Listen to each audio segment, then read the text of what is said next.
Hi, I'm Pamela. I'm Faisal. And I'm Jamie.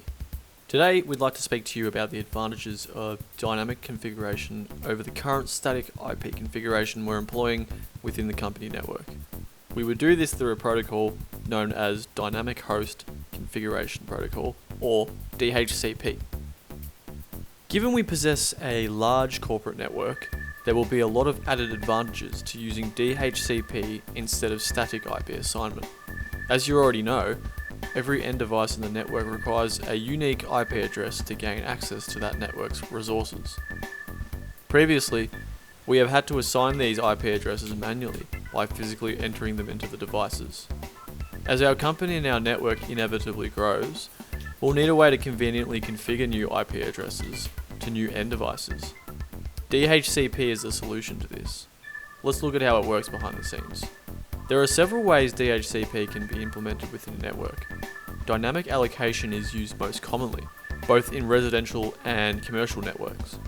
With dynamic allocation, the DHCP server pulls many IP addresses and temporarily leases them out to end devices that have DHCP enabled. These addresses are known as dynamic IP addresses. When a dynamic IP address is no longer being used by an end device, it is returned to the pool to be leased out to other end devices. If the end device is still using the dynamic IP address when its lease is close to expiring, it will send a DHCP renewal message to the DHCP server to renew the lease. Dynamic allocation will reduce the amount of network maintenance and administration. While our main end devices comprise of desktop computers that are always within range of the network, we are getting more and more employees who prefer to work from their laptop or tablet devices.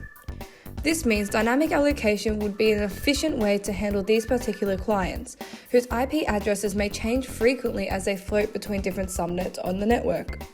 However, with dynamic allocation, we would be heavily reliant on the DHCP network being operational at all times. If it becomes unavailable for any reason, the end devices will not be able to request or renew IP addresses. DHCP's automatic allocation could also be used to assign IP addresses to end devices. Automatic allocation is very similar to dynamic allocation. The main difference is that the DHCP server does not lease out the IP addresses to its clients. Instead, the IP address is permanently allocated to the client, meaning the client will always have the same IP address. Where available, the DHCP server does this automatically. Automatic allocation has many of the same benefits as dynamic allocation. However, the former is more suitable for networks where end devices do not move between different subnets. The renewal message sent by the DHCP server with dynamic allocation actually increases network traffic.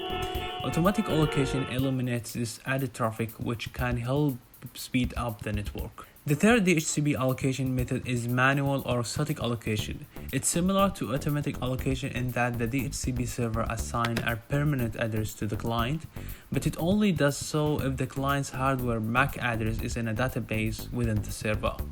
The mappings of this database are determined by the network administrator, effectively giving them the power to choose which devices can be automatically granted an IP address. This allows for more reliable IP address assignment. We are all human, we make mistakes, and it's very easy to accidentally assign the same IP address to two devices with static addressing, which causes conflicts in the network.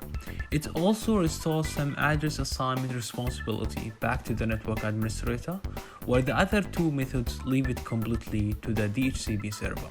This makes the network less vulnerable to man-in-the-middle attacks. These attacks are where rogue DHCP servers can intercept information between DHCP clients. Static DHCP allocation has all the security benefits of static IP addressing while still relying on the DHCP network to automatically provide the addresses. Of course, the disadvantage of manual allocation is that there is still substantial burden placed on the network administrator, particularly in a large network. They would have to manually permit each of the company's end devices access to the DHCP server, including new devices such as laptops and tablets.